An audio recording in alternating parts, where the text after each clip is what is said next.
Salam kepada semua saudara-saudari dalam Kristus Yesus yang saya kasihi. Saudara-saudari, hari ini kita akan samar-samar untuk menerokai arkan firman Tuhan di Injil Matius bab 26 ayat 69 sampai 75. Dengan satu tema, Petrus menyangkar Yesus Kristus. Mari kita datang untuk berdoa bersama. Tuhan Bapa kami di sorga, kami datang kepadamu untuk lebih mengenal akan Yesus Kristus. Lebih kenal Tuhan Roh Kudus dan Tuhan Bapa Allah. Semua Tuhan Tritunggal memelihara kami apabila kami menerokai firman. Bantulah kami, bukalah mata rohani hati kami, supaya kami tidak hidup dalam kegelapan dan juga dalam kebutaan. Tetapi ada pimpinan Tuhan yang ketara. Tuhan, kami bukanlah seorang yang sempurna, tetapi telah diberkati Tuhan Yesus untuk menerima keselamatan Kristus, rahmat Tuhan yang begitu ajaib dan besar. Bantulah kami memahami firman-Mu, lebih bantu kami dekatimu. Dalam nama Kristus Yesus kami doa bersama. Amin. Saudara-saudari, marilah kita baca akan firman Tuhan. Penafian Petrus. Pada masa itu Petrus sedang duduk di luar di halaman. Dan seorang hamba perempuan datang kepadanya.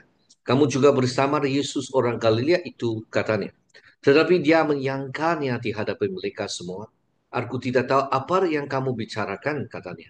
Kemudian dia pergi ke pintu keban di mana seorang hamba perempuan lain melihatnya dan berkata kepada orang-orang di sana, orang ini bersama Yesus orang Nazaret. Dia menyanggar lagi dengan sumpah, aku tidak kenal orang itu. Setelah beberapa saat, orang-orang yang berdiri di sana mendekati Petrus dan berkata, pasti kamu salah satu dari mereka. Longgakmu menunjukkannya. Kemudian dia mulai menkutuk dan dia bersumpah kepada mereka, aku tidak kenal orang itu. Segera ayat berkokok. Kemudian Petrus teringat akan perkataan Yesus sebelum ayat berkokok. Kamu akan menyangka aku 3 kali. Dan dia pergi keluar dan menangis dengan sedihnya. Saudara-saudari dalam Kristus Yesus, di dalam latar belakang teks ini, Petkai ini bersama dengan kisah Yudas mengakhiri motif pengkhianatan dan peninggalan oleh 12 dan memenuhi ramalan Yesus tentang Petrus yang telah ditemparkan di antara episod-episod peraturan Yesus di hadapan Sanhedrin dan di istana gubernur. Cerita ini dipindah di sekitar 3 cabaran tentang hubungan Petrus dengan Yesus dan responnya. Aku tidak kenal orang itu. 2 orang hamba perempuan mentuduhnya bersama Yesus Kristus. Dan orang-orang yang berdiri di sana, kamu salah satu dari mereka. Rasul utama ini menolak bukan saja tuannya, tetapi juga hubungannya dengan komuniti pengikut. Sementara murid-murid lain mentinggalkan Yesus dan melarikan diri. Petrus mengikuti dan mendapati dirinya di halaman rumah imam besar. Di sini dia bersabar oleh seorang hamba perempuan. Padiske, kamu juga bersama Yesus orang Galilea.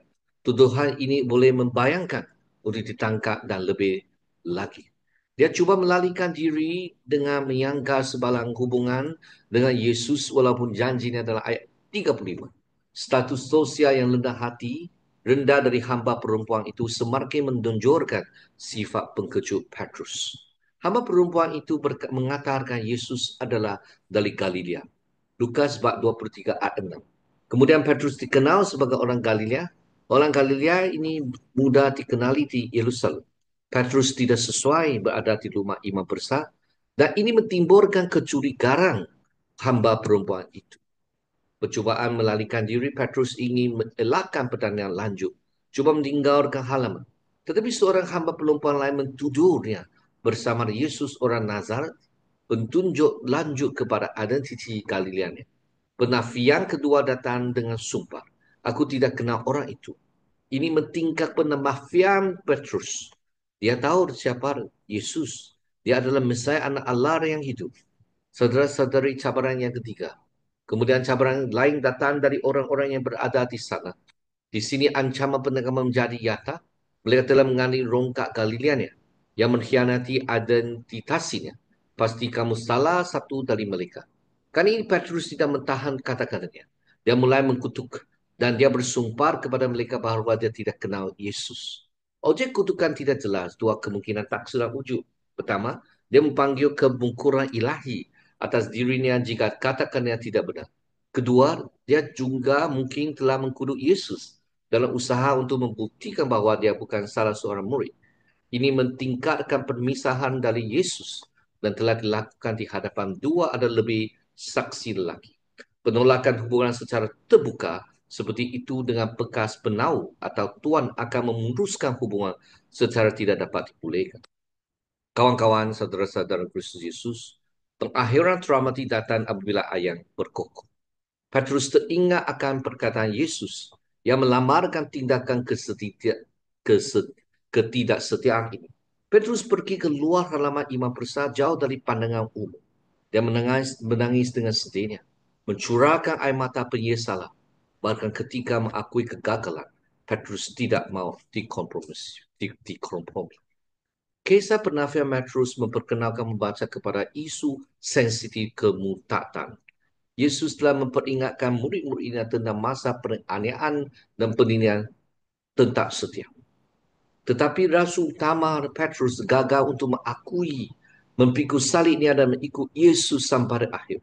Sebaliknya dia telah bertegas mengiangkat hubungannya dengan Yesus dan komuniti pengikutnya untuk menyelamatkan nyawa yang sendiri. Walaupun pengkhianatan dan ketidaksetiaan selepas kematian Yesus, Petrus mendapat pemulihan dan dipanggil kembali untuk mengambil bahagian dengan orang lain dalam misi Tuhan. Yang terkuat mungkin tersandung tetapi perlukan pengampunan Yesus tetap terbuka untuk semua. Kisah ini mengangkatkan pola pemerintahan Kristian. Kegagalan manusia dihadapi dengan rahmat ilahi. Puji dan syukur atas kebesaran dan kebaikan Tuhan. Mari kita datang kepada Tuhan. Tuhan Bapa di surga, kami amat memerlukan rahmat ilahi supaya kami dapat disemburkan, supaya kami dapat dipulihkan hubungan dengan Tuhan. Tuhan Bapa di surga, bantulah kami dalam masa cubaan dan penganiayaan, kami tetap di sisi Tuhan. Bantulah Tuhan sentiasa pimpin kami dan membantulah hati kami rela untuk ikut Yesus. Dalam nama Kristus Yesus kami doa bersama. Amin. Semua Tuhan memberkatimu dan sekeluarga dan kita jumpa lagi. Bye.